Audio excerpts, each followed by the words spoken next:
Brought you by Meghdoot herbal. मुझे diabetes है। मेघदूत मधुशून्य ये हाई ब्लड शुगर और ब्लड प्रेशर को कंट्रोल तो करता ही है, साथ में ये मुझे काफी एनर्जेटिक रखता है। मेघदूत मधुशून्य खाओ, फिट एंड फाइन हेल्थ बना। लंबे समय से हम देख रहे थे कि जब भी किसानों की कोई बात आती थी तो किसानों की बात उठाने की बजाय चढ़ूनी साहब जो हरियाणा में धरने प्रदर्शन चलते थे उनको खोज करते थे ताकि उनमें जाकर उनका मसीहा बनकर प्रस्तुत अपने आप को करें और आने वाले समय में उसका फायदा चुनाव में उठा सकें। जब दल्लेवाल साहब वहाँ मीटिंग कर भूख हड़ताल पर बैठे, आंदोलन पर बैठे, तो तब इसको हमने कहा था कि हमारे किसानों को गोली मारी जा रही है और हम किसान नेता हैं, तो हम अगर आंदोलन से दूर और किसानों को मारा जा रहा है तो किस तरह के किसान नेता हम और कौन सी लड़ाई लड़ रहे हैं, मेरी समझ में नहीं आ रही।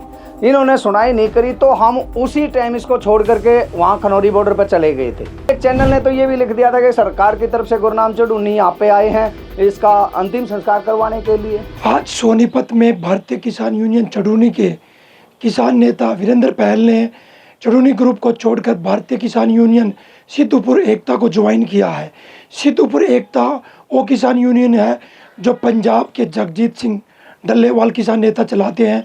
सोनीपत से अभिमन्यु कुमार किसान नेता भी उसमें शामिल है। हमारे साथ वीरेंद्र पहल है। ऐसा क्या हुआ कि अचानक गुरुनाम चढ़ूनी के ग्रुप को छोड़कर जगजीत सिंह डल्लेवाल के ग्रुप में जाना पड़ा?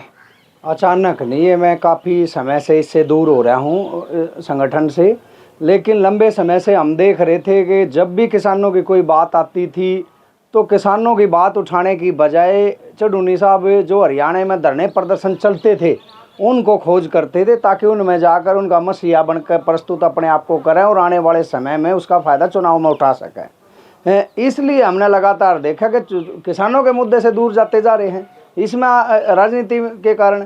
तो अब हम किसान नेता हैं तो किसानों की लड़ाई ना लड़ेंगे तो फिर हमारा इसमें फ़ायदा क्या, इसलिए मैंने उसको काफ़ी समय पहले छोड़ दिया था।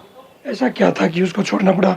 किसान आंदोलन में उनके साथ थे, उसके बाद भी काफ़ी लंबे समय तक उनके साथ रहे, उनके यूनियन की आवाज़ उठाते थे। मैं पहले उसमें गनौर ब्लॉक प्रधान रहा, फिर सोनीपत से युवा प्रधान भी बना, उनके साथ संघर्ष करा, उनके लिए लाठियाँ खाई। वो एक वीडियो वो कॉल कर देते थे, हम हज़ारों किसानों को लेकर के धरना प्रदर्शन पर बैठते थे। फिर कहीं ना कहीं जो भी उसकी किसी उस पर सवाल उठाता था तो वो उसके ऊपर दबाव बना देता था, थोपता था। दूसरा, जब दल्लेवाल साहब वहाँ मीटिंग कर भूख हड़ताल पर बैठे, आंदोलन पर बैठे, तो तब इसको हमने कहा था कि हमारे किसानों को गोली मारी जा रही है और हम किसान नेता हैं, तो हम अगर आंदोलन से दूर और किसानों को मारा जा रहा है तो किस तरह के किसान नेता हम और कौन सी लड़ाई लड़ रहे हैं, मेरी समझ में नहीं आ रही। इन्होंने सुनाई नहीं करी तो हम उसी टाइम इसको छोड़ करके वहाँ खनौरी बॉर्डर पर चले गए थे। फिर इन्होंने हमारे को दोबारा बुलाया कि भाई आ जाओ, हम मीटिंग करें, कोई ठोस कदम उठाऊंगे। फिर भी चढ़ूनी गाँव में इन्होंने एक पंचायत करी, उसमें भी हमने 2-3 जिला प्रधान थे जो लड़ना चाहते थे आंदोलन में, किसानों के लिए लड़ना चाहते थे, तो हमने इस पर कहा कि शामिल हो, लेकिन वहाँ भी टाल मटोल कर दी। तो फिर हमने ये मान लिया कि इसके पास लड़ने का या तो जिगरा नहीं रहा है या इसकी सोच नहीं रही है, और हम अपने भाइयों को कब तक ऐसे अत्याचार और मरता देखेंगे। और एक दूसरा किसान का बहुत ही अच्छा नेता जो किसानों को सरकार अपनी नीति में मारना चाहती है, उनको बचाने के लिए खुद मरना चाहता है, तो क्यों ना उस नेता के साथ आगे बढ़ा जाए। तो हम उनसे प्रभावित हुए, उनसे प्रभावित होकर के फिर इधर हमारा अभिमन्यु कुमार है, बहुत ही समझदार, पढ़ा लिखा, सुलझा हुआ नेता, किसान नेता है, हमारे बीच का है।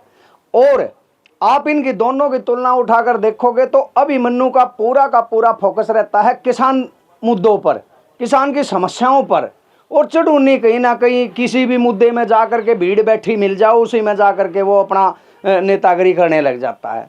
तो हम किसान नेता हैं हरियाणा के अंदर। मैं अपने किसान साथियों से भी ये कहना चाहता हूं जो किसान भाई हैं कि बहुत हो गया है राजनीतिक किसान और सरकारी यूनियनों के चंगुल में फंसे हुए। सरकार से ज़्यादा दुखी तो ये लोग कर रहे हैं हमारे को।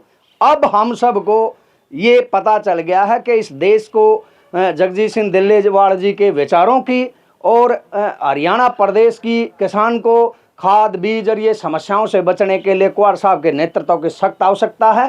सारी बातें बुला करके अपना नेता पद, झंडा, डंडा, इन चीज़ों को छोड़ करके इनके पीछे खड़े होकर के हम अपने अधिकारों की रक्षा कर सकते हैं, अन्यथा हमारे को ये सरकार कुचल देगी। गुरुनाम सिंह चढ़ूनी ने जब किसान आंदोलन 13 महीने दिल्ली की सीमाओं पर चला था, उसके बाद पंजाब में चुनाव भी लड़ा था। क्या उस टाइम भी आप लोगों की चर्चा हुई थी कुछ? उस टाइम पर हमारी चर्चा हुई थी, लेकिन गुरनाम सिंह को तो ये जल्दबाजी थी कि भाई चुनाव में जाना था उसको। वो तो चाहते नहीं थे कि आंदोलन आगे बढ़े। तो कई बार मीटिंगें होती थी, मीटिंगें होने के बाद हर मीटिंग में ये एजेंडा चलाया जाता था कैसे भी करके गुरनाम चढ़ूनी ने वहाँ करना। और मैं कुरुक्षेत्र में हमारी मीटिंग हुई, उसके लास्ट टाइम की मीटिंग की बात कर रहा हूँ मैं। तो जब गुरनाम चढ़ूनी को ये लगा कि हो सकता आंदोलन लंबा चल जाए और उसमें वो पंजाब के अंदर अपनी राजनीति नहीं चला पाएंगे, तो उन्होंने अपनी यूनियन को तैयार कर दिया कि हम जरूर आगे बढ़ेंगे।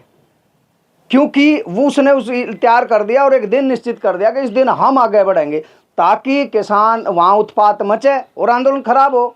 ये तो किसानों का सौभाग्य था कि उससे पहले जितना भी मिल सका, जैसे भी निकल सका रास्ता निकले, नहीं तो वो तो आंदोलन को खराब करके वहाँ जाने की जल्दीबाजी में थे। मीटिंग करके ही आह्वान करा था बाकायदा उन्होंने कुरुक्षेत्र। बीजेपी सरकार पिछले काफ़ी लंबे समय से है, बीजेपी के मुख्यमंत्रियों से भी उनकी मुलाकात होती रही है, कोई चर्चा आप लोगों के सामने की हो कभी? अब मैं आपको ये बताता हूँ कि जब दल्लेवाल साहब बॉर्डर के ऊपर बैठे थे और जब लग रहा था कि पूरा देश उनके सरकार उनके दबाव में है, देश उनके साथ जुड़ना चाह रहा है, उसी टाइम चढ़ूनी ने एक मीटिंग मुख्यमंत्री के साथ करी और उसको वायरल करा। और उस मीटिंग के बाद चढ़ूनी की आप बाइट देखोगे तो उन्होंने बुरी बुरी प्रशंसा मुख्यमंत्री की करी है और ये जनता को अपनी तरफ से आश्वासन दिलाने का प्रयास करा कि मुख्यमंत्री जी को हमारे भरोसा है और वो सारी मांगे मान लेंगे और ये जो हमारी एमएसपी की गारंटी ये भी उनसे बात करेंगे।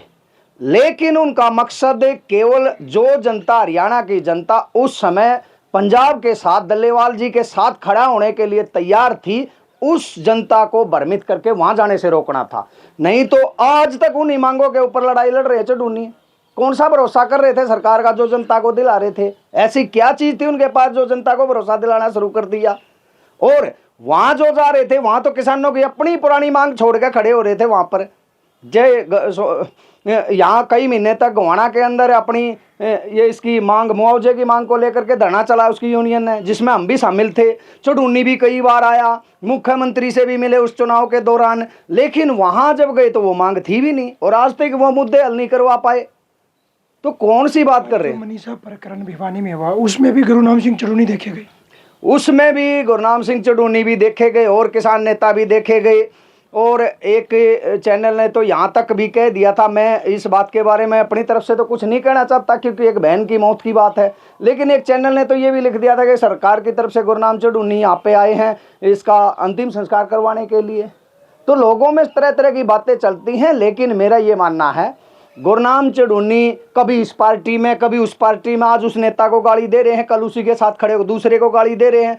अब उन्होंने वहाँ पे सतपाल मलिक का प्रोग्राम रखा था अपनी यूनियन की तरफ से। कल तक तो कांग्रेस को गाली दे रहे थे, वहाँ उसके मंच से कांग्रेस के लोग बोल रहे थे, अपनी पार्टी की तरफ से नाम लेकर के बोल रहे थे। तो लोगों ने ये समझ लिया कि इसकी मानसिकता भटक चुकी है। कभी अभय चौटाला को गाली देता था, फिर अभय चौटाला के साथ खड़ा हो गया। तो इसलिए लोगों ने इसको नकार चुके हैं और अब लोग आगे बढ़कर अपने हक और अधिकारों के लिए लड़ना लगातार। उन्होंने देख लिया कि किसान के मुद्दों से होते बहुत दूर है इसकी यूनियन। आप बताओ कहाँ ज्ञापन देते हैं, प्रदर्शन सड़कों पर कहीं प्रदर्शन देखा हो आपने? एक टाइम ऐसा था जब दिल्ली की सीमाओं पर किसान आंदोलन चला, एसकेएम बना, वो किसान आंदोलन स्थगित किया गया। उसके बाद गैर राजनीतिक और राजनीतिक दो ग्रुप अलग अलग बन गए। अब जो भारतीय किसान यूनियन सिद्धूपुर एकता है, ये गैर राजनीतिक दल है, ये किसी राजनीतिक दल को अपने मंच पर नहीं आने देता। बाकी सब हैं जो राजनीति में भी गए, चुनाव भी लड़ा है। आप ये इसमें क्या कहना चाहोगे? आप भी कई नेताओं के पास देखे जाते हो, कांग्रेस हो या कोई अन्य नेता हो। देखो ये बात बिल्कुल सही कही है आपने कि कुछ उसके बाद आंदोलन के बाद एक गैर राजनीतिक और एक राजनीतिक दो एसकेएम बन गए। और उस समय हम क्या देखे जाते हैं, मैं भी चौधरी भूपेंद्र सिंह हुड्डा से मेरे अच्छे नज़दीकी संबंध है, दीपेंद्र से भी मेरी नज़दीकी संबंध है। लेकिन जब मैं इस संगठन में आया हूं तो हमारी ये अभिमन्यु कुमार जो प्रदेश अध्यक्ष हैं हमारी यूनियन के, उनके साथ सीधे तौर पे ये बात हुई है कि अब हम अगर इस यूनियन में आ गए तो हम राजनीतिक किसी भी तरह से किसी राजनीतिक किसी पार्टी के या नेता के तरफ से नहीं देखे जाएंगे। और हमने ये निर्णय जब लिया कि जब लंबे समय से विचार किया कि राजनीतिक पार्टियों से जुड़ने के कारण या राजनीतिक संगठन जो राजनीतिक गैर राजनीतिक की बात है, किसानों की लड़ाई निष्पक्ष एक तरफा बात है, किसानों के पक्ष की वही कर सकता है जो अराजनीतिक है। राजनीतिक लोग तो अपने राजनीतिक फायदे को ध्यान में रखकर बात करेंगे, उसके नफा नुकसान को उठाने की बात करेंगे। इसलिए सब चीज़ों को छोड़ करके अराजनीतिक हम हो चुके हैं, भरोसा दिला दिया है और इसी पर आगे बढ़ेंगे। क्या लगता है कि एसकेएम दोबारा इस तरह का बन पाएगा? देखो, अब पिछली 10 तारीख को दल्लेवाल साहब इसराना की मंडी में आए थे। वहाँ से उन्होंने खुले तौर पर मंच से ये कहा है कि जो पीछे हो गया हो गया, हम अपने देश के किसानों के लिए कोई भी कुर्बानी देने के लिए तैयार हैं, त्याग करने के लिए तैयार हैं। लेकिन जिस तरह से अपनी चुनाव की जल्दबाजी में, इलेक्शन की राजनीति की जल्दबाजी में वो आंदोलन खराब कर दिया, दूसरा ना करें, इस तरह का विश्वास लोग दें, तो हम दोबारा भी उनके साथ आगे बढ़ने के लिए तैयार हैं। क्योंकि दल्लेवाल साहब अपनी नाक से बड़ा इस देश के किसान को मानते हैं। वो नहीं चाहते कि किसी भी उनकी हट के कारण देश के किसान को नुकसान हो, तो किसी के साथ भी हाथ मिलाने के लिए तैयार हैं, बरसते शर्त ये हो कि फायदा किसानों का हो। देखिए, हमारे साथ वीरेंद्र पहल किसान नेता थे, उनका कहना है कि अब हम भारतीय किसान यूनियन शादीपुर एकता के साथ मिले हैं और यह कहना कि अब दल्लेवाल साहब के साथ मिलकर किसानों की लड़ाई लड़ेंगे। सोनीपत से पवन राठी, हरियाणा तक।